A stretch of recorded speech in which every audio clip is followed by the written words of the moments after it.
All right, we're back to the Roseville City Council meeting now for Monday, May 15th, 2023. We'll note that the roll call stands as previously called for the EDA meeting that just concluded. And we've got a couple of new introductions to make. Our council attorney, or city attorney, is Rachel Tierney, and she's joined us as at the table. And then we have our assistant city manager, Rebecca Olson, with us, who's going to be here for the first agenda item. So she's patiently waiting on deck for me to finish all this. And I should note that we are calling to order at 6:39 p.m. And as I said, the roll call stands as previously called.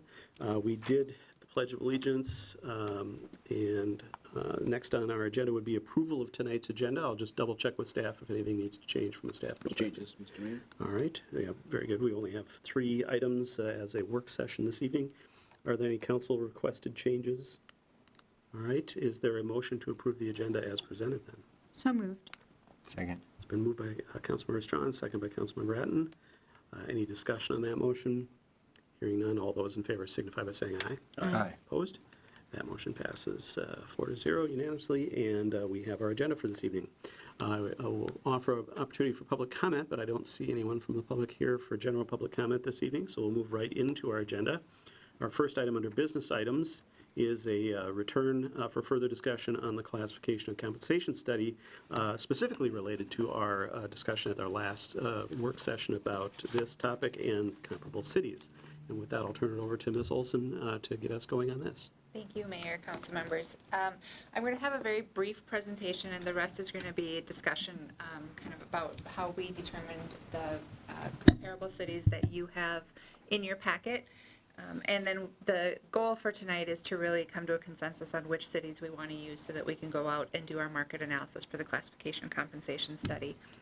So as we mentioned at the previous meeting, at the April 17th meeting, council gave us some feedback regarding the criteria to use to look at when we're comparing our cities. And so we use that, and in your packet you have a very lengthy spreadsheet that is probably kind of difficult to read. I do have it up on the screen. It might be a little bit hard because it is long, but I'll try to just give you a quick rundown so you understand what you're looking at, and then some of the methodology of how we came up with the cities that are listed in your packet. We do have our consultant online, Leah from Abdo, so if there are questions that are more appropriately directed towards her, I'll bring her in here, but she will be available for any questions as well. So looking at this spreadsheet, what you'll see is the data sources that we pulled data from at the top, and then the 2 big gray boxes, primary criteria, and then further to the other side, I'm not going to scroll on this because it's going to be a little bit complicated here, is the secondary or additional criteria that we looked at.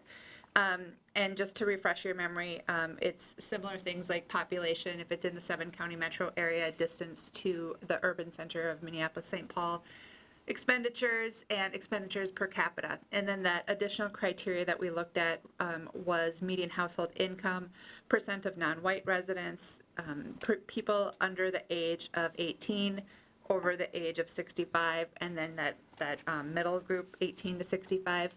We also looked at the number of jobs in the city as well as the commercial retail volume, retail sales per capita.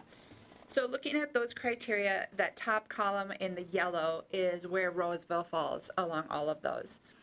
What the consultant helped put together here is gathering the data for the cities that you see on the left-hand side. She looked at kind of roughly a 30% variance when it comes to if they fall within this criteria or not. And a lot of what we're going to talk about tonight, we tried to use data as much as possible in the most appropriate ways, but some of this is going to be subjective and based on, there's no perfect city that's going to compare to Roseville identically. So what we're doing is we're trying to narrow it down using as much data as possible and then as much knowledge and understanding of the communities as we can. And these cities, just to clarify, these will be the cities that we request data from regarding our market analysis so that we look at comparable positions and the wages and benefits associated with all of those. So there are, it's kind of hard to see on some of these screens, but there are green shading, and really the green shading only means that it's roughly within that 30% variance. And Leah, I apologize if I'm butchering your spreadsheet here, so jump in if you need to explain anything a little bit differently. So with that, what we did is we took this data and then we narrowed it down even further. For example, the cities that you see on the left-hand side, kind of the top 10 cities, starts with Shoreview, Oakdale, Fridley, Brooklyn, et cetera, et cetera, et cetera. So we started with kind of those top 10 cities, but then looking at some of those cities, for example, Shoreview, we looked at, they may meet some of these criteria on paper, but understanding that their setup, their organization structure is different than ours. For example, they contract their police with the county sheriff. They don't have a fire department, they contract that out. They run a community center. So understanding some of those things, we narrowed it down to the list that's in your packet. But just wanted to point out some of the ones that we pulled out that you may see right there, and kind of the reasoning why we did that. And this is open for discussion, really. It's like I mentioned, it is somewhat subjective. We want input so that we can all understand which cities we're using. But we pulled out Shoreview kind of for those issues that I mentioned there. We also took out Inver Grove Heights and Minnetonka. So Inver Grove Heights had a little bit different type of community. They're a little bit further out from the metro area. They also had a little bit, I'm just going to try and get my spreadsheet. It's kind of hard to follow, but so the number of jobs that they had in their city was below what we have. So looking at that and looking at their commercial retail volume, and you know, the numbers tell a story, but also some of the information that we have anecdotally and what we know about cities and the communities. Again, it's kind of subjective, but they were one that we pulled out. The other one that we pulled out was Minnetonka. Some of the reasoning behind Minnetonka was that they are what we're referring to as kind of a lake community. They have a little bit different emphasis on some of the services that they provide. Their annual expenditures were a little bit higher, which isn't necessarily there's no one criteria that says you're out, but it's kind of a combination because there's other cities that also have highs and lows and different criteria. But looking at Minnetonka as kind of a lake community, looking at their expenditures, and then just their demographic makeup and their location of where they're located were some of the reasoning. I think those were the three that we pulled out, and then the rest are the ones that tended to meet the most numbers of the criteria. So I'm going to pause right there. I'm just going to put up, actually I can put it on the screen too, no, I will leave that one up. If you need the overhead projector, I do have the list of comparable cities if you want to look at it. These are the cities that we listed as the starting point that we'd like to have the discussion on. So I'll stand for questions because I'm sure that there's some questions. There might be some feedback input that we'd like to gather.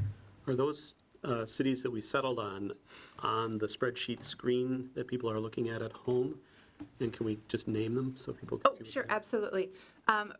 Let me see. I will go. They may not be in the same order, I'm Right. just noticing. Looking at the spreadsheet online, on the screen there, it would be Oakdale, Fridley, Brooklyn Center, Richfield, Maplewood, Coon Rapids, St. Louis Park, Burnsville, Egan, and Edina. Right. Okay, so it is the top ones minus the three. That Yeah. helps for those following along. Okay. Very good. Thoughts from the council or questions from the council on the criteria or the list or any of those things? Councilmember Bratton? Thank you. I had an opportunity to send exchange emails with Ms. Olson today. I appreciate the very complete ideas coming back and things you've talked about here. And one of the things that hadn't been on the list but make 100% sense is, hey, you don't have your own police department, for example. That really does change the situation a fair amount. So I appreciate why a lot of those popped off. I guess my big thing is thinking about Minnetonka staying on the list. And in looking at the map of Minnetonka, it actually just touches Lake Minnetonka, even though Lake Minnetonka and share the same name. It's a large community. It's not actually very much on the lake. They certainly have a little higher income per household, but I think reasons for me that they stay in there is it's a second ring suburb instead of we have some further out suburbs such as Coon Rapids. They have Ridgedale, so a major retail area, and they have major highways all over them like we do. You know, they've got 494 and 169 and then 7. And so there's a lot of things that are dividing them up that I think is more similar to Roseville. And we talked about their expenditures, but their expenditures per capita are actually well within the range versus their total expenditures. They have a little bigger city than we do, but and if we were going to stick to 10, I would pull off Coon Rapids because of how far out they are, and they have even 10,000 more people, and then their expenditures per capita is at the very, very bottom of our range. So they start falling really out of that comparison. The other piece that I liked about Minnetonka was that their senior population really lined up, and they fell, because of the major retail, they fell into that, the window for the commercial retail volume piece, and a lot of the ones that are green here actually don't fall within that window. So once we dial it in, Minnetonka is one of the few that does, that meets some of those other criteria. So for me, Minnetonka would be one that I would like to have in for those reasons, and I might, if we felt 10 is more than enough to chase and try to get data from, whatever, that I might look for something like Coon Rapids to pull off because of their distance away, not meeting the retail piece, and being that much bigger. All right, other council thoughts or questions? Councilmember Strawn. I would like to rebut Councilmember Etten. As someone who has worked as an HR director recruiting for Minnetonka, I felt that the wages were not comparable to, at the time I had homes, direct care homes that I was staffing in St. Paul, Minneapolis, and Golden Valley. And Minnetonka, there was nothing about it that was the same when it came to housing, stock of people who were seeking jobs. I don't see that would fall in a compensation study to be a comparable piece to Roseville, because I would have to go look for people in a whole different way. The people who were seeking jobs it was just a very different expectation financially, benefit-wise, and I don't see that as being comparable. I don't know that Coon Rapids is as much, but there is actually quite a retail center in Coon Rapids that represents a lot of Coon Rapids, Blaine, Anoka, and the northern suburbs, maybe not in numbers as much. And they tend to be closer to diversity piece, closer to what maybe we would, it's not reflected, but they're also a changing community that's changed a lot. I don't see that Minnetonka has as many changes, at least from teaching in that area and as staffing. All right, other thoughts from council members? And I would just note in Minnetonka, we're actually looking to compare ourselves with the city employees of Minnetonka in terms of the compensation comparison. So I would tend to agree, perhaps, their per capita actual resident income is going to be out of whack perhaps with that. But also I would note that it is quite a large community, and there may be some perception in there as well in terms of Minnetonka, because it does cover a lot of ground, and I think there's a range of types of housing and demographics in that community. So I guess I wouldn't be opposed to either one of those staying or being added to the list. I'm not sure that 10 has to be the number. At our previous discussion, I tended to be an advocate of more rather than fewer, so I'm not necessarily here to push anybody out, but I would tend to think that Minnetonka might make sense to keep on the list, especially when we consider that Edina is on the list, and anything that might be said about Minnetonka could certainly be said about Edina in terms of any category you might come up with. So, and I'm speaking as a former Edina resident, but anyway. Other thoughts from council members on any other communities that either should be on the list or shouldn't be on the list, or any feedback on any of the proposed suggestions there? I can see the pros and cons on both of those arguments. I did look at it when I saw I look at it, of course, more from real estate, and I know that's not exactly what we're doing, but I naturally just go to that. And when I think of people who are looking for housing, they don't usually look in Coon Rapids as a comparable city. They look at Richfield as a comparable city. They would look at Minnetonka as a comparable city for housing, or St. Louis Park. And if they could afford Edina, they would look at that. But I'm not opposed to having an extra city in there if people feel strongly about that. I sometimes think more data is better, but that would be where I'd land probably. Any other thoughts? I was just going to observe that Richfield's retail volume per capita was a really amazing number, like several times order of magnitude greater than everybody else's. I almost maybe want to check the data, but that's interesting. And we're keeping them on the list, even though they're so far out of whack, just because there's so many other things that are. Oh, wow, you're right. Yeah, 179,000 per capita versus everybody else seemed to be in the 30 to 50 range. Yeah. Yes. Yeah. It's got to be a quirk of their retail extra volume zero? and their population. Well, Target. we have Target. We have the original Target, so there you go. So, yeah, anyway, Yeah. it's not super relevant to this conversation, but Yeah. I did have to note that I had No, seen that's a that. good point. It's built right up to the borders. So, does the council generally, is there an objection to adding Minnetonka to the list? And I would say keeping Coon Rapids and seeing if that helps us, and especially if we don't get good responses from people. That's One where more I would target land. helps. That's where I would land. Mr. Trudgeon? I think from a staff perspective, there's certainly no objection. We debated these cities back and forth, and we're just trying to get to a round number. Right. I wouldn't mind bringing in Ms. Davis, and just from the consultant's perspective, Yeah. if 11's a tipping point that makes the work that much more difficult, I don't know or not. So, could you speak to that? I don't know if they can see you, but they'll be able to hear your voice. Yes, yes. Good evening, Mayor, Council. Thank you for having me back again tonight. Can you hear me? Yes. Yes, we can. Okay, wonderful. Oh, there's. And we can see, There we go. Everywhere. No, there is no need to stick to a round number. So if there's sort of a general consensus that, adding Minnetonka and going with the 11 on the list makes sense, and everyone feels good about that list, then that's what we do. yeah, and I don't really see us, looking to add any others. As I was just kind of scrolling through the rest of the list, I mean, the only one that might be comparable to Minnetonka is Eden Prairie, but we don't need two of the same thing necessarily, so. No. Because they also have the large retail, they're also sort of a second plus ring and comparable size and population, but if we have one, we don't need both either, so. All right, so it sounds like we've got our list then. Wonderful. We appreciate the feedback, and I think the next steps are now to really start going out there in the market and getting comparisons.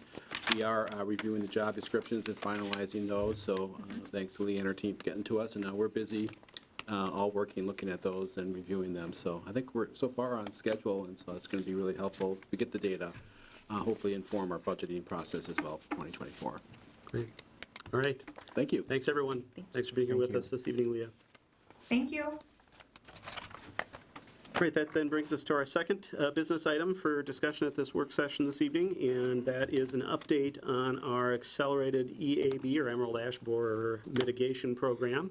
We have our Parks and Rec Director, Matt Johnson, with us this evening to bring that update to us and give us all the exciting news, well, if Emerald Ash Borer mitigation can be called exciting. Oh, it is. Yeah. Well, we had an exciting audit last meeting, so.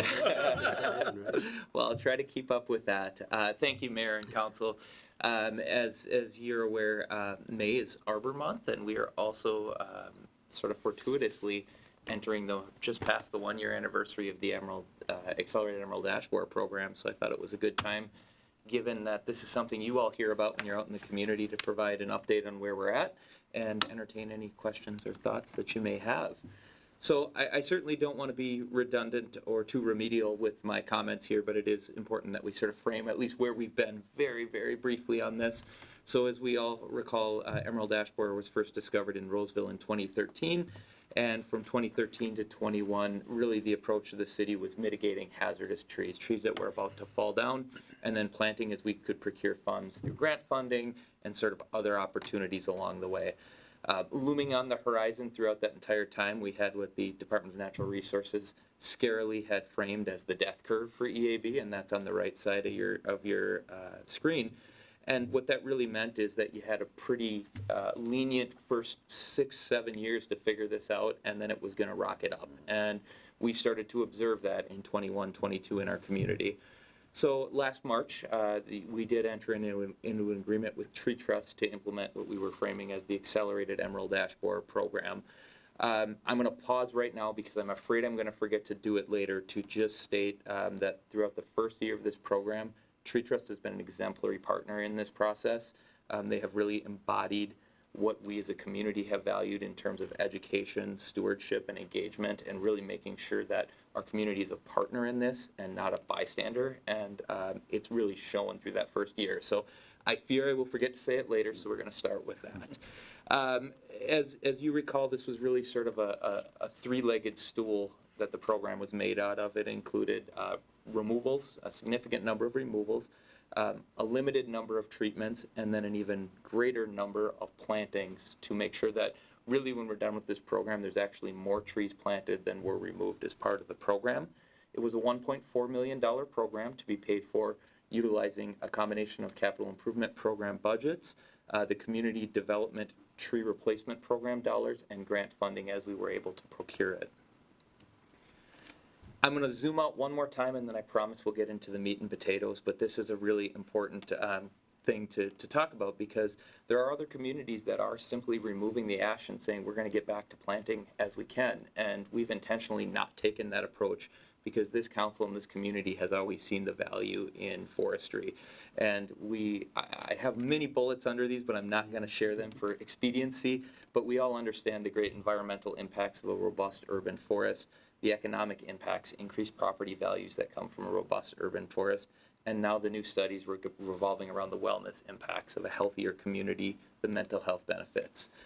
One thing in the last 2 years that's really come forward and really taken more of a role is the equity impacts of a robust urban forest. And so the Star Tribune about 9 months ago ran a series of stories about the equity impacts of the forestation in the metro area. And what they found is that areas that are predominantly populated by people of color have less trees, both private and public, than other areas. And so if you believe in those first three boxes, which we all do, that you get environmental, economic, and wellness impacts, you're actually creating more disparity if you just say we're just going to leave it alone. And so by being aggressive, obviously the pockets are a little tougher here in Roseville given its small square footage, but by making sure that we're focusing on our urban tree canopy, particularly in what we can control, which was our public trees, we're addressing those equity impacts and ensuring that that disproportionate outcome doesn't happen here in the city.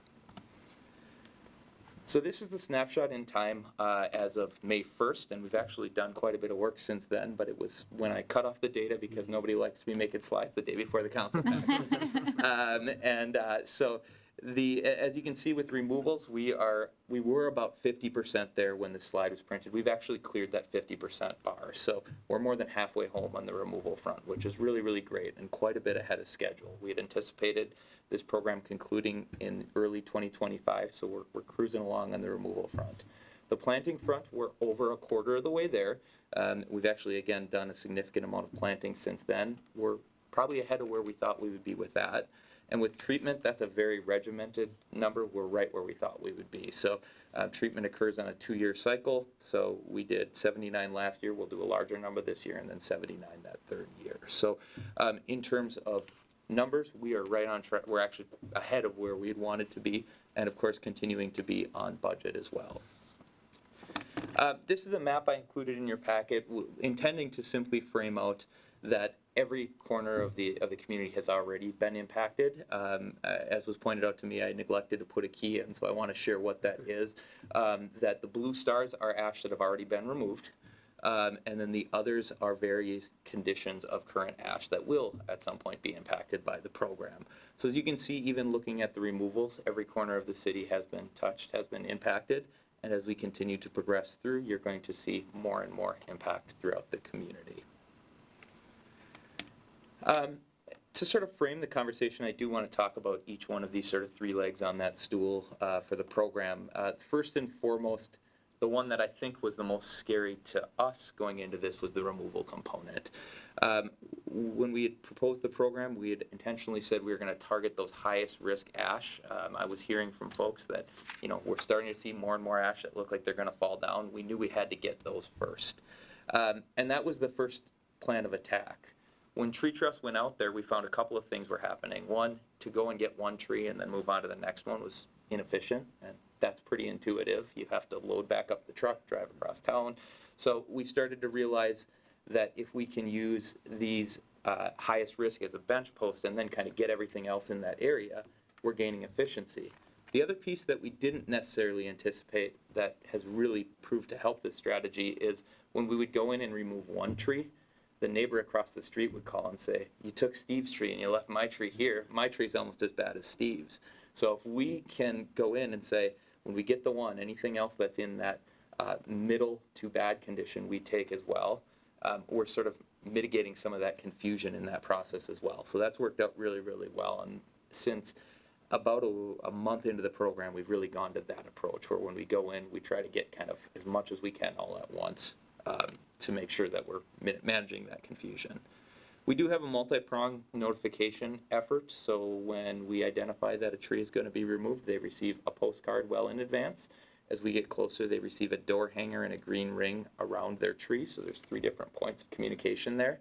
Now I'm going to knock on wood very hard here because over 400 removals, I've only received 1 call from a resident to this point who said, I showed up at home and I don't know where the ash tree in front of my house went. So now again, that's, I think, a testament to the way Tree Trust has communicated, the way our staff have communicated. But to be honest, I think it's a testament to how the city communicated long before I was in this chair, and that the community knew EAB was coming. They knew it meant that a lot of ash were going to die.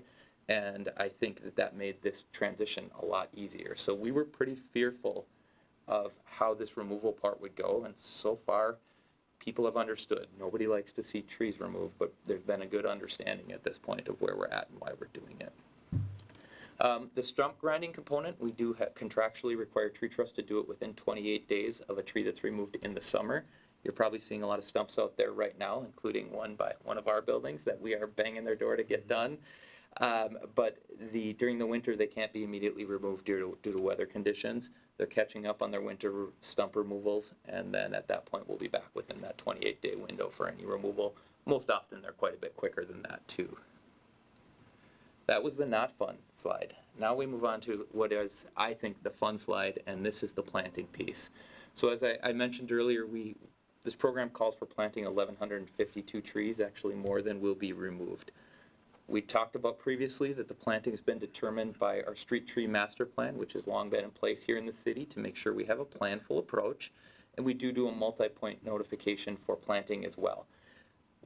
We were surprised to find out that in many cases the planting has garnered more calls than removals, and what that has been, there's kind of 2 camps. One is because we are planting more trees, we have identified areas in the right-of-way that didn't historically have a tree. And we've identified this in our planting plan and said that's a good spot for a tree. There's a lack of tree cover there. We definitely have had people call and say, I don't want a tree. When we've had that approach, we've had the conversation, we've tried to share with them the benefits of it, the approach the city has taken, and about half the time they opt in and they're okay. Half the time they say don't do it, and we can sort of understand that, we move on.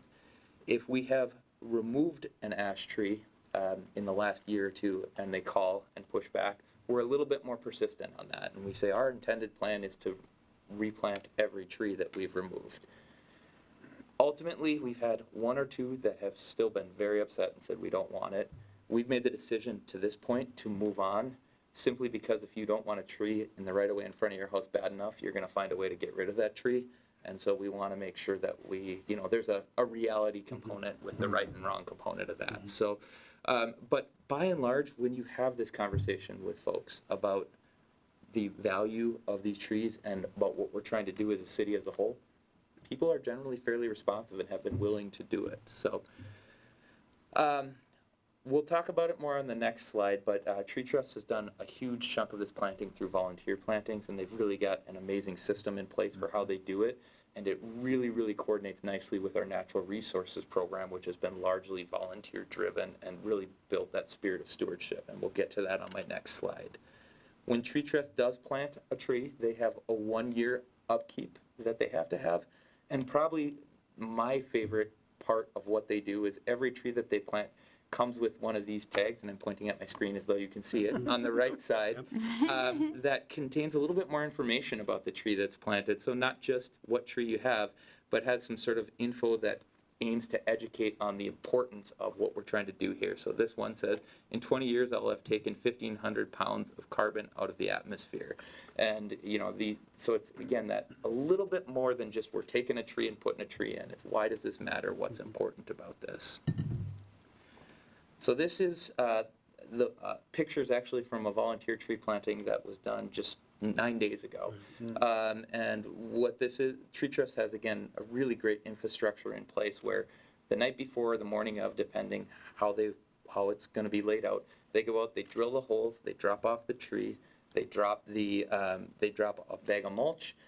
All the volunteers gather at one location. They get trained up and broken into teams of 5 or 6, and then they get a list of addresses, and they go and they plant the tree at this address, this address, this address. Much like our natural resources program, and some of the volunteers are the same, they have some super volunteers that can kind of handle if a situation comes up that anyone's uncomfortable with. They provide some staff. We usually provide some staff. But I love these pictures. You've got, again, it represents our community as a whole. It represents folks that are being engaged, and hopefully we'll have more of a connection to this process than, somebody in a hard hat showed up at 11 a.m. and put a tree in front of my house. I think this is more of a community story here. Tree Trust does this across the metro, but they have commented on the volunteerism here in Roseville is quite strong. And again, I think it's because of that connection to our natural resources program, where we've already got a fairly mobilized group that wants to participate in this. So in 2022, we had a number of planting sources that ultimately yielded 408 new trees planted in Roseville here. And these are, again, public right-of-way trees. I feel the need to keep giving that disclaimer. So we had 316 planted through the Tree Trust contract, which was that first wave. We did 80 in one day, and I know a couple of you were out that day as we did park tree planting that we've done annually in the fall. And then we did 12, which are gravel bed trees. They're sort of transplanted. We plant them in a park, grow them to a larger size, and then put them where they're needed. So we did 408 last year. Tree Trust is going to continue to ramp up again to meet that magic 1152 number. So I think right now we're looking to really pause that park planting piece, as we're going to have our hands full already with an additional 400 to 500 trees that are going in this year. But when I say pause, we're going to use that as one of the Tree Trust planting days. So the vast majority are going to be none the wiser. It's just that's going to be the one source of trees that we're Secretly going make to you use. plant different trees. Exactly. Yep. So, and I just want to, and I do want to share these pictures because these are from last year's planting, and again, we had a Girl Scout troop down there in the bottom that came out and planted about 10 trees in Central Park, Victoria, and again, it's building that connection to those trees, hopefully for a long, long time. The one that's a little less, flashy to talk about, but still very important, is the treatment leg of this stool. We did do 79 treatments in 2022. As I mentioned, we are on track to do a much larger number this year, and then 79 will be treated again in that third year because they're treated every 2 years. As we talked about a year ago when we brought this program forward, this will require some ongoing investment from the city, as we would have to continue to treat them until we either don't want the trees anymore. Maybe there's some rollback of EAB. There's some hope that if you thin them out a little bit, you don't need to treat quite as often. But even if with this, if it does allow the city a lot more flexibility to either keep treating them or say, okay, we're going to phase out of 5 a year or something like that, because these 1,152 trees are going to continue to grow and repopulate our forest throughout that. So on track with that. That all seems to be going well. So far, we haven't had any at this point, and I'll caution because it is a disease, but we haven't had any that we've said we're going to go treat, and we've gotten there and said, oh, we can't save that. That can happen. We're still prepared for that, but we're not seeing it just yet. But we're through only 1 year of treatment at this point. So I've been referring to this sort of as a three-legged stool, but I want to just touch on what might be the fourth mini leg, which wouldn't work very well on a stool, but I'm going to use that analogy anyways. We've talked about the private component, and really our universe here, because of the resources and what the role of the city has been the public world. But the council had talked about wanting to make sure that we're at least being intentional on trying to offer something to offset the private impacts on this. One area that I think has been just a tremendous success for us have been the subsidized trees as part of our tree sale. So we've done 2 tree sales. One was last fall. Another one was here where we just distributed last weekend. 150 trees each, sold at $40 a piece. We sold out of both of those. And I was at the tree distribution on Saturday, and just the joy, the positive feeling that came from residents was really, really palpable. I don't want to run long here, but I feel the need to share that we had one resident that pulled in. They always pull in with real small cars, and you're trying to get very big trees in. And the resident was we were struggling to get it in the resident's car, and the individual ahead of her had a pickup truck and said, "Where are you going?" And she had said where she was going, and he said, "Why don't we put it in my truck and I'll drop it off at your house?" So, just these little things are kind of community builders, and has really lent a positive feel. Now, I was at a garden center this weekend, and trees were about $170. So, that kind of a discount will yield a positive feel. But these are all trees that are getting planted in our community that are, again, hopefully offsetting some of these impacts. The bottom bullet that I have in there is something that came to fruition just within the last couple months, and that was really Tree Trust pointed it out to us and helped connect us with the Community Tree Recovery Group, which is part of the Arbor Day Foundation, and they contributed 300 trees to Roseville that are have to be for private use. We can't use them for the city. And so we put out flyers and we did a lottery, and actually it's still open, I believe, through the end of the day on Wednesday. We're over 300 people that have submitted already, and we're just going to hand out these trees. Only rule is you have to have a Roseville address, and you have to agree you're going to plant it in Roseville. And again, last I heard, we were over 300 on who have submitted, so that'll be more trees going up in our community. And again, that's another, not to be too positive on Tree Trust, but that's another connection we would have had a hard time making without them, and I think it is another just real positive in that avenue.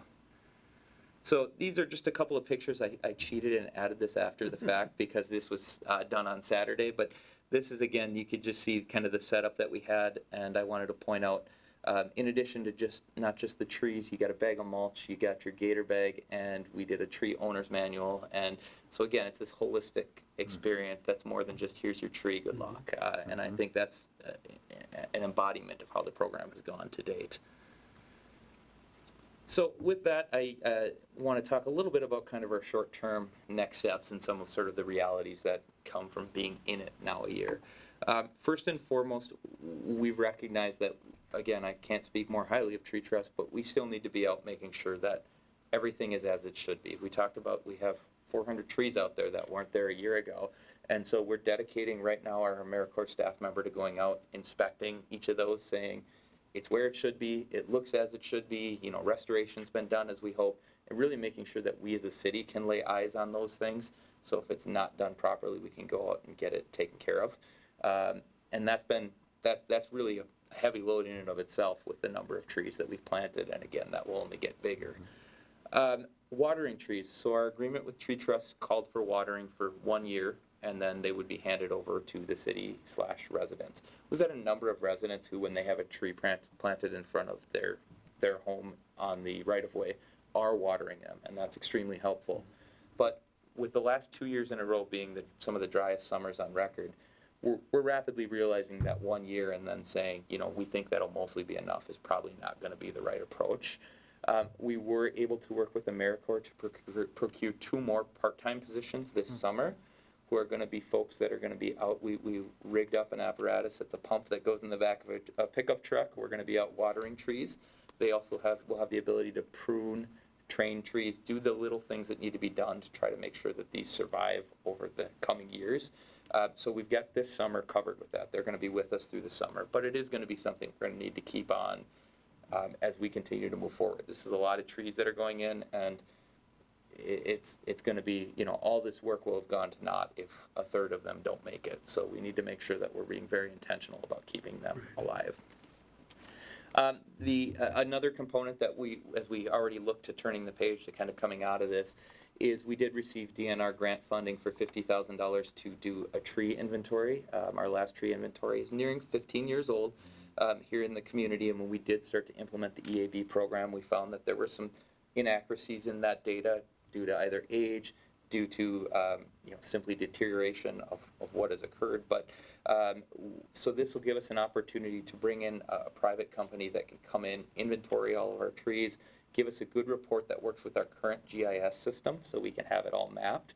It will also map out where potential tree planting locations can be if we do continue to grow after this is over, and really allow us to have a clean slate. And we did put out an RFP. You'll see the final, we'll bring something to you here in the next couple of meetings regarding an actual agreement, but looks like we can do this with about 85% grant funding, which is pretty great to be able to come out of this again with that clean slate and say we know exactly where every public tree in Roseville is.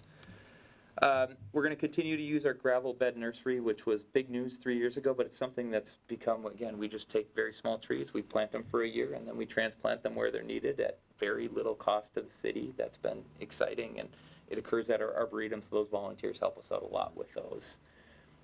Winter storage is, if some of you saw it, hopefully most of you didn't even notice that we did do storage this winter at the Dale Street Athletic Fields. When I was here a year ago, we had talked about Rosebrook, and there was a lot of concerns about that neighborhood and the impact of the traffic.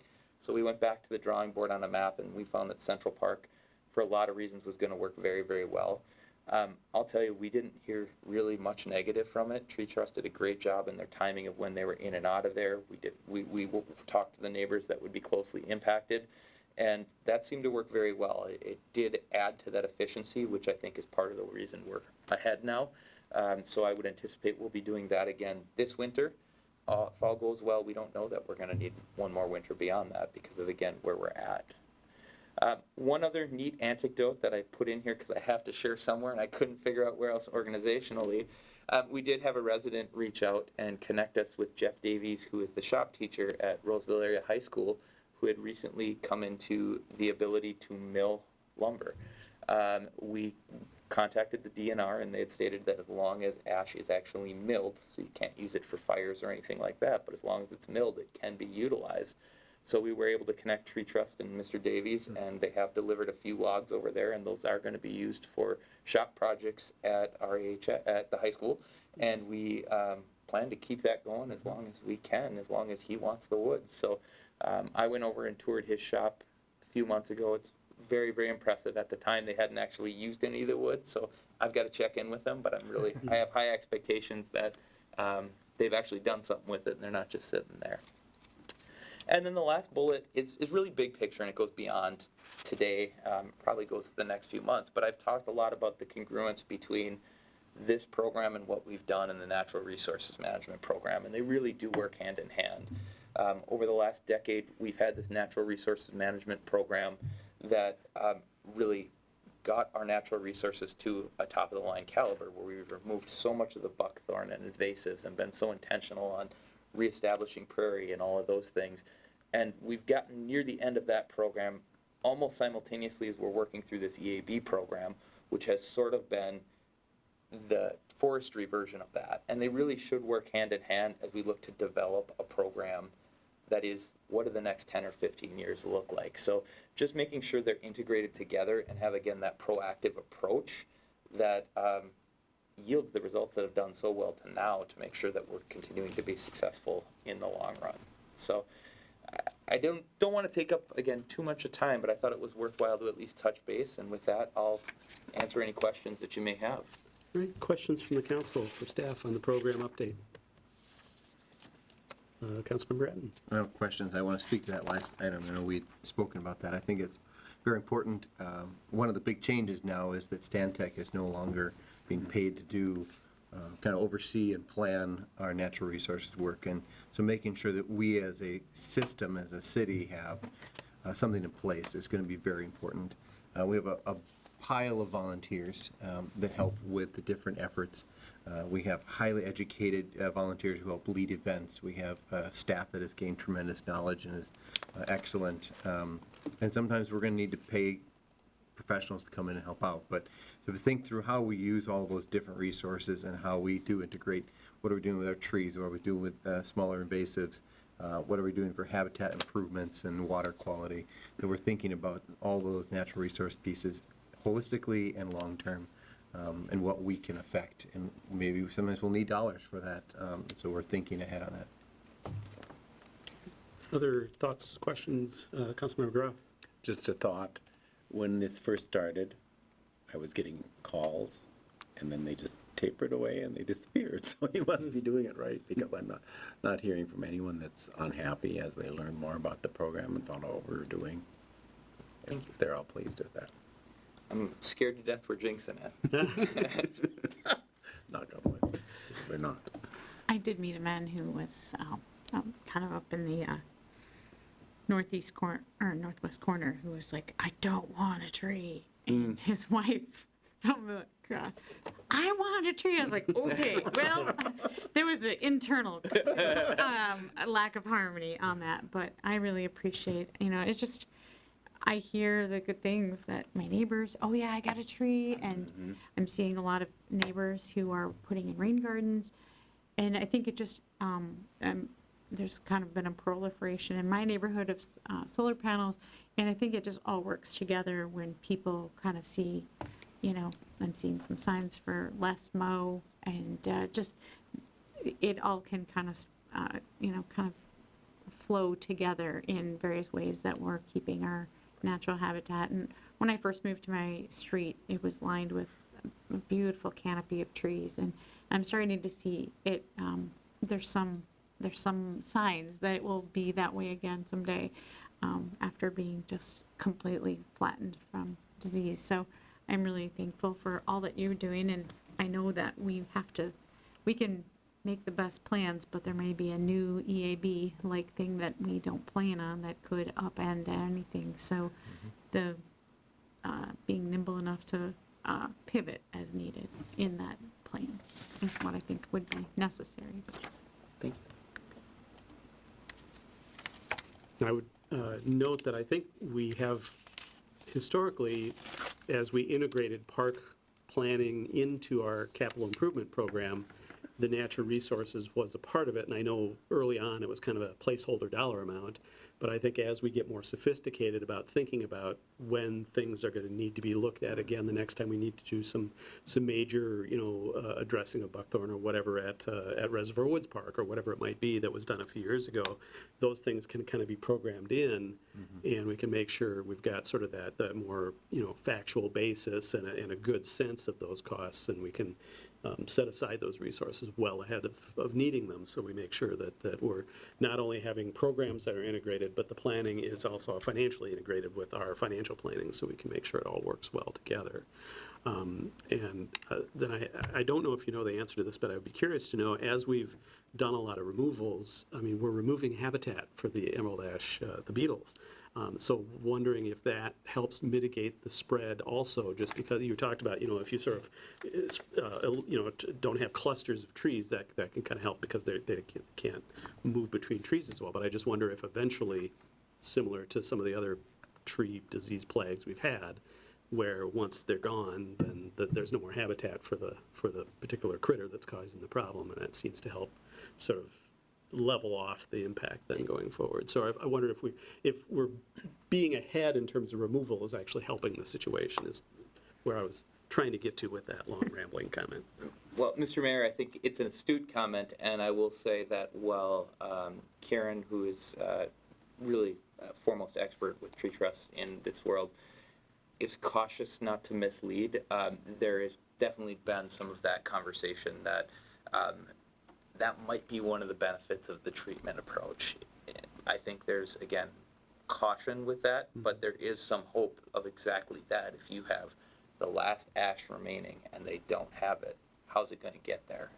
And so I think in the abstract it makes a lot of sense, and there is some pointing to that, but there's not been anything that I would remotely say is a guarantee or even necessarily a true scientific, this is what's going to happen. But I think we're all cautiously optimistic that there may be some of that where at some point treatment may not be necessary because of the reasons exactly what you talked about. And then my final thing was just an observation that, maybe I'll have to reach out to Mr. Davis over at the high school, is that ash is a wood that's used for baseball bats. And maybe there'd be a great tie-in with our local teams, the Twins and the Saints, to have some Roseville bats being used by the players. I don't want to promise anything, but that would be kind of a cool thing if that were to come to fruition. It's the Roseville Slugger. The Roseville Slugger, there we go. We'll have to work behind the scenes on that. But anyway, I thought I'd Might throw that come out with there. its own boring holes. I always had holes in my bat when I played, so yeah, bad swing. Yeah. All right. On that note, I apologize. thank you. I do want to say, though, I was very impressed by all of our planning efforts that I've seen, when we get the social media posts and things like that. Just the number of people, the diversity of people in the community, the great interest that people like you're seeing are having in this work. I think it just, as Councilmember Strawn said, I think it all starts to fit together and it's all on people's minds. And so I'm glad that we're doing things that are helping people get to where we need to be in a lot of those areas. So that's great. And it's just wonderful that we've got that group of volunteers that is able to do sort of the work as well as some of the leadership and organization part of it and everything like that, because that just helps to sustain the programs that we have too. So thanks to everyone involved, for sure. All right. Thanks again. That then brings us to our final business item this evening on this work session, which is to have a discussion, or have an item come back to us for further discussion as to, it relates to the council member initiated item to have our commissions look at their scope, duties, and functions. And we had assigned at our last discussion of this, two council members, Councilmember Etten and Councilmember Schroeder, to sort of take some additional steps and put some thought into what we put to our commissions as we ask them to do this. And so I think, assuming there's no staff presentation, I'll turn it over to Councilmember Etten to give us an update and talk about what they've come up with and suggest that we have going to our commissions. Awesome. Thank you. In the packet was a, I don't know which attachment it was, C? See, yeah. And then there was a bench handout today that has all the same words, but broken into bullet points based on some feedback from the city manager, just to make sure it's a little clearer for people as they go through it. So I certainly look for feedback.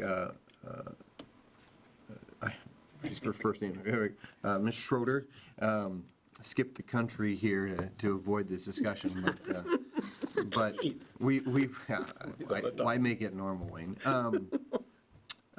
But we reviewed this and worked through this, and again took a little feedback from the city manager, and would certainly look for feedback from the council as far as, is this hitting the mark? Do we generally agree on this, or some changes we'd want before we send this on to commission? All right, thank you for doing that. Thanks to you and Councilmember Schroeder. Just from my point of view, I thought it was spot on and didn't have much criticism. I thought actually one of the things that I noted was missing in our existing code language is the purpose statement. And so I think, the emphasis on that as one of the key things that we want feedback from. And just as an example, I was thinking about it this afternoon, the purpose, certainly you could say, the purpose of the Police Civil Service Commission is to meet the statutory obligations as outlined in Minnesota Chapter 419. Well, I don't think that really gets to what we're trying to talk about here. I think the purpose of that commission, if I was to try to write something off the top of my head, would be, to assure that our police hiring and discipline processes are fair and equitable and, et cetera, et cetera. Some of the things that are outlined in the state statute itself as to why cities have police civil service commissions. And likewise with the planning commission. I mean, in the planning commission ordinance, it says it's our local planning agency, basically, which meets state statute. But as a purpose, I think our purpose goes much, goes beyond that. It's not just to meet that statutory requirement. It's Right. to do the work of planning and whatever for the city. And so I really hope that some thought goes into that on the part of the commissions, as well as obviously on the council and staff, and that we, that purpose part is able to be incorporated into our updates that we might do to the code. So I just wanted to emphasize that. I didn't really have much else to point out, but I did want to note that that purpose part was important. So appreciate that as being part of it. Other thoughts from council members? Councilmember Grau. Well, thanks for the work, because I think this is a really good start on where we need to head. And getting this to the commissions is going to be, of course, the next step, and you put the timeline out, so that all makes sense to me. It was really good for me to reread the the references, just as a refresher, even though I've served on 2 of those commissions. It was interesting to see how different some of them are, how they're spelled out so differently. So I'm really looking forward to hearing back from the commissions, but I think, as the mayor said, those are some good thoughts for them to just kind of start with, and then gives them a little bit of jump on their work to be done. But I think the commissions will like it myself. That's my opinion. Hopefully it's good. With the Police Civil Direction. Service Commission bringing up some, say, hey, we're making some changes, we're at 4 of our commissions who have come to us with something on this list they want to Good. review or think about or change or whatever. So I feel like this is as much generated by several commissions as by anyone sitting here, so. I just wanted to add, thank you for your work. I think it's a great start. 2 things that came to mind were some groups are going to be overachievers and some groups probably less. So I don't know if there is a suggested amount of points or, 2 or 8 or 47, but on a kind of, what are your key priorities? Because that might help guide how vast or how sparse the response could be. And then I think kind of leading into that too is just whether it's aspirational, like, well, in the future, in our utopic world, we're going to be in charge of this, that, or is it right now and then what we want to be, kind of, I think, maybe defining a little bit, giving a little bit of parameters as far as where that goes. And I guess the other thing is, I would love to see somewhere the word responsibility, and not because I feel that they're lacking, but I feel like if they see that there is a greater purpose or something in what they're doing and how it impacts what we do, like the level of we're seeing what you're doing is helping us build, and maybe that's implied elsewhere, but somehow the word responsibility was one that I was searching for that I didn't see. Can you speak more to that? Where are you talking about looking for the word? Like what the responsibility of the commission is in the process. Yeah, and And the also, individual, too. huh? And the individual, too. And the individual, we're asking them to be an ambassador. We're asking them to have some, they have to have a background check in order to do this job. There's like a level of responsibility. I think that came up in a couple of the commissions. They were really seeking out, like, how do you define responsibility? How do you define commitment? Because they'd had struggles with their commissions and having people. I don't think it needs to be hard and fast where it's punitive or negative, but maybe seeing it more as kind of elevating it as like, we trust and we respect and we need your opinion and your expertise in whatever area, because we all have jobs during the day and we all need, so we kind of take, I certainly, when, I can, I really take their recommendations very seriously. It's much more than just my reading, because there's 7 or 8 different people who've had it, taken the information and brought it forward. So seeing there's a responsibility to really know the topic and know what impact they can have. But I also think it's really nice to keep it positive and not see it as something where really the bonus, here's what you provide us, what benefit we obtain from your being here, so that there's like, we're really glad you're here because here's what you add, your value add to what we do. And I think a part of that also will just sort of come out of the fact that they're going to be invested in Yep. these changes and updates, and so that hopefully will create more responsibility isn't the right word there, but more engagement in that sense. So, yeah, definitely, I think that can be helpful. And I do like the with the bullet points in the update in the bench handout.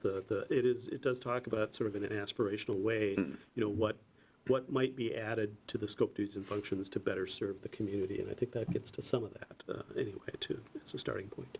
Councilmember Atten. On the responsibility piece, I appreciate your point there. I think that's somewhat part of our commissioner training program that is becoming more clarified and structured. And so I guess I might turn to our staff to speak to that, whether now or in the near future. Is that something that we just make sure is part of that? Is that something that gets added to 201, the kind of the base advisory commission section there that, here enumerate some of the responsibilities for commissioners? I don't know where that would be appropriate or not, but Yeah, so, Councilmember Ratten and members of the council, we do provide training to new commissioners and to have actually a booklet that we give them that talk about a lot of different things, but one of them is about responsibility, that they are an ambassador, and, this is a professional setting, we're looking for recommendations on that, and so we do talk about that. It's not enumerated in the code at all, but we do talk about that, and it's something that we try to drive home to them, that is, this isn't a social club, this is, some serious responsibilities. Again, it's a little fun doing it, of course, but just to make sure that they take it seriously. And so I think that has been effective. In the past, we've started doing that about 4 or 5 years ago and really been purposeful on that. Yeah, and I don't think it's necessarily, like Councilmember Strawn was saying, it's not necessarily to say, to sort of, pound into people that you need to be responsible. And I think part of it is to talk about the importance of the commissions in the process of making decisions as a city. And that's something that could be beefed up in the purpose statement in the 201 general commission, because that talks about all of our commissions. And, right now, the purpose just says, advisory commissions are established to provide a method for citizen input and are advisory to the city council. I think we could probably put a little more of the why in there, and the fact that the city council and the city values the commissions, and kind of beef that up a little bit as a purpose statement that would cover all the commissions, and that might be a part of it, not maybe the whole solution, but that might be a way to address that. And obviously, that sort of comes out of the end of this process, but at least if we have it sort of in our minds as we're going through, we have a chance to address some of those things.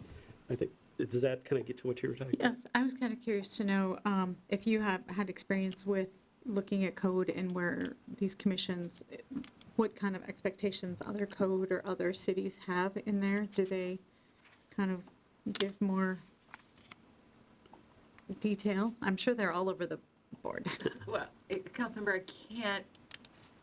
I can't say that I've dug real deep into the, job descriptions of commissions. My guess is that they're all over the board, but what I will say is I think it's pretty common for this to be an area that doesn't get a whole lot of legislative attention. So I wouldn't expect there to be a great model out there. I'll ask around, though. I've got some colleagues between us. We represent about 40 cities. So let me see if somebody's got a good model and has done some work in this area. Yeah, great, That'd thank be you. good. And there's nothing wrong with us, once again, being the model for everybody else, too. Yeah. We've done it before, we can certainly do it again. But it's also nice to look at, Sure. what's been done. Right, exactly. But doesn't mean we can't aim to be that or higher. Yeah, exactly. Other thoughts or feedback? Councilmember Brown? Mr. Trudgeon brought up some questions about kind of support to make sure that we're communicating well to the commissions. Is there any thought on having Robert and I be at that, or say to the commissions, if you'd like someone to come in, talk about this more from the council? Thoughts about that?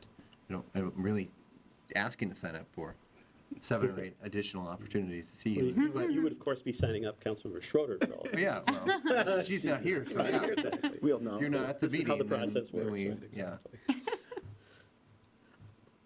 Thoughts? I think it makes sense, and I know the process. Which that- part of that makes sense? Actually, Sending a stroller? I think, being, well, that's part of it, but being there maybe to kind of introduce the topic to the commission from the council's perspective, because I think that's one of the things we're always challenged with, is making sure we are providing good direction and background to the commissions, and so I think that would be helpful, and maybe there's a way to team it up where it's not all falling on one or two hands, but.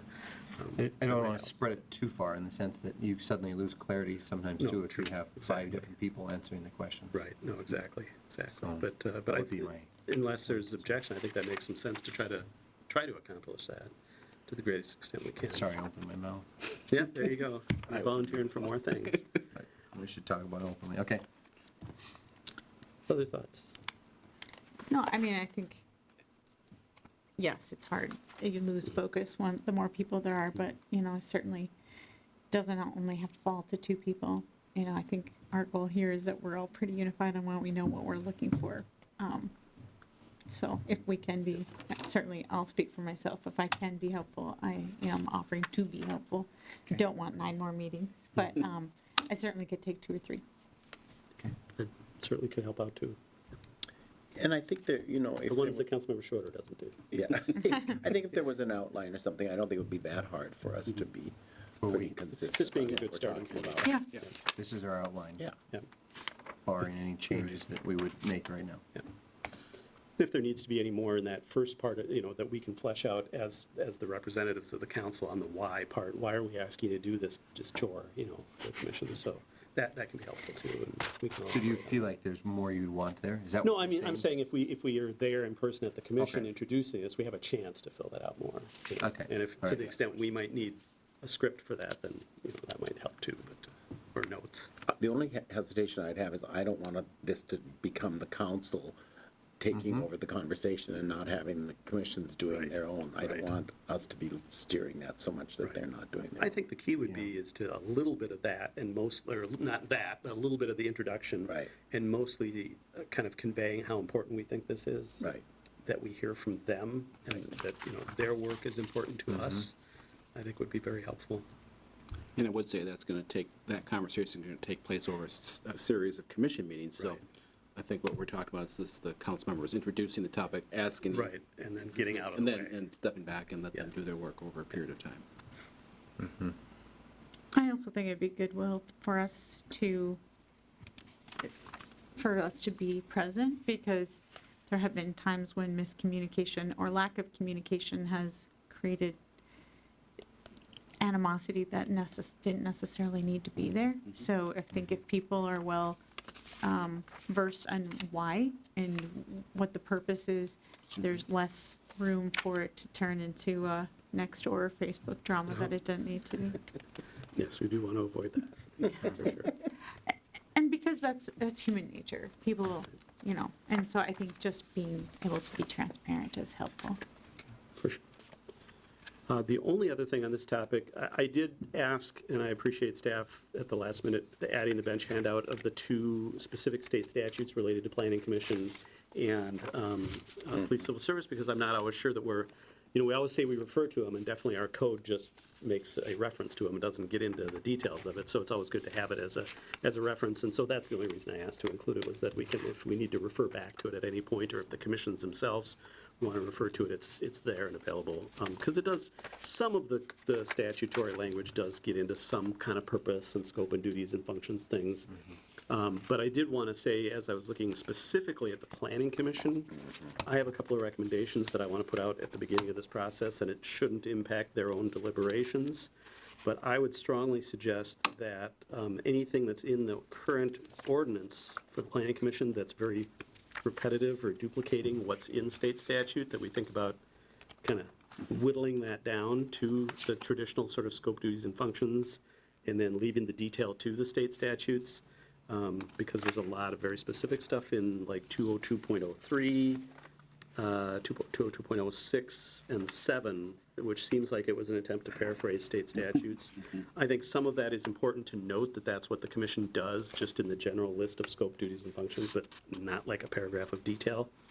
And then I would strongly suggest that we think about pulling out this procedure for adoption of the comp plan, which is very specific about applicants and, you know, open houses and some of the procedures that we do.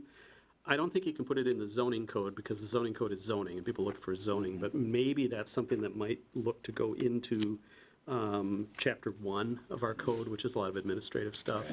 That's where we refer to 108 for our public hearing, for instance. That might be like, we could put a 110 that is comp plan updates and just put that procedure stuff into there and get it out of the commission stuff. Yeah. Because it doesn't. It's buried in there. Right, It's zip, exactly. yeah. Yeah, so obviously we don't have to do that on day one, but I think just as a housekeeping thing, it would be good to try to do that. Councilmember I Stern. was just wondering if it'd be worthwhile referencing the Department of Human Rights from the state of Minnesota. There is some language on their website regarding local human rights commissions and kind of guidance around that. So I think, again, linking it back to the state, not to duplicate, but to also kind of tie that to that, you know. It's a kind good of- reference. It's a good reference and kind of maybe part of what drives their purpose. That makes sense. And historically, it was kind of where those things, where local commissions came from. Yeah, well, I think, local commissions certainly started with some potential for doing actual review of human rights cases and things like that. But I think that you're right, that the Department of Human Rights does have nice guidance for local commissions that just talks about, not necessarily that, but other things. And so I think that's good. Good. Anything else, Councilmember Atten, that you need to finish your duties here in regard to this? Duty. So I will Your scope duties and function. look at all the meeting opportunities starting Wednesday, and look for some helpers. And okay. All right. Very good. I think that covers our business for this evening. I don't know, Mr. Treasurer, do you have anything else on this topic? Real quickly, no, not on this topic. Okay. No. Future agenda review, perhaps? Yep, if you could put up the computer screen, Mike. I don't have it in front of me myself.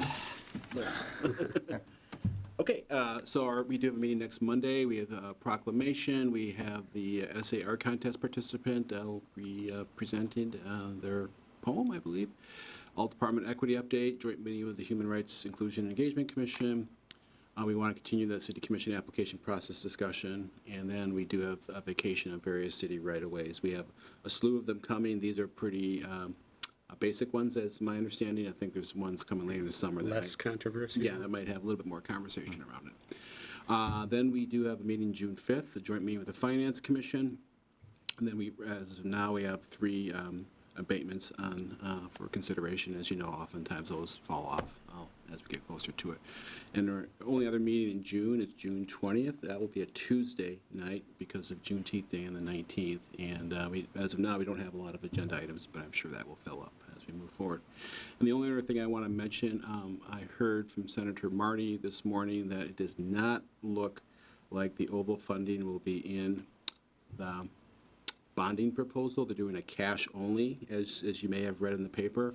And so they can't fit as much dollars in. It's certainly disappointing. We're not asking for a lot, $753,000 in the scheme of things. He pledged to get it in the bonding bill next year. Sounds like they might do one. And who knows, they might end up getting a compromise and actually get a bonding bill that's a little bit more sizable. So I'll continue to watch that. If you read the papers too, they're looking maybe be done by this Thursday. So the clock is ticking. So we'll see. But so it could change tomorrow. Who knows? But I just wanted to give you that update. All right, thanks, appreciate that. Any council-initiated items or reports, announcements, Councilmember Atten? We need to note that tomorrow is Mr. Trudgeon's 10-year anniversary as city manager, and city not as a city employee, but as city manager. So thank you for that time and congratulations on Well, that. thank you. I appreciate that very much. That's actually a fairly significant accomplishment Yeah. in the world of city managers. Yes. You're either in the Terry Schwirm category, where you seem like you've been there forever and you're working towards that, or it's a lot shorter period of time due to, say, a council turnover or whatever it Yeah. might be. So I think you've got, you can be proud of your longevity, and I think that's definitely an indication. Which reminds me, actually, thank you for bringing it up. was wondering. It is an indication of your performance on your job. And despite having talked about making sure we had an agenda item tonight, both of us forgot to put it on there. We do statutorily, as a result of having that closed session at the end of our last meeting where we evaluated the performance of Mr. Trudgeon as our employee who reports to the city council. One of the requirements is to report on that evaluation, and I'm very pleased to echo the words of Councilmember Etten, just to say that Mr. Trudgeon had a very positive review, continues to do a very good job for the city and for the community. And we heard feedback both from his own staff and department heads were surveyed in the process, as well as from people in the community. I think we've all heard from time to time from people in the community the job that Pat's doing is very good. And so he received a very satisfactory, doesn't sound quite adequate, a very healthy review, a very positive review. And that is what we'll report to the community, and look forward to continuing great performance going forward. Thank you very much. Appreciate that. So we've fulfilled that obligation. Any other council announcements, liaison reports, future agenda items? All right. With that, then, we only have one other item on our agenda, which is to adjourn. Is there a motion? So moved. Second. It's been moved by Councilmember Strawn, seconded by Councilmember Etten to adjourn. No discussion on a motion to adjourn. All those in favor signify by saying aye. Aye. Opposed? That passes unanimously 4-0, and we are adjourned at 7:54. Thank you, everyone. All right.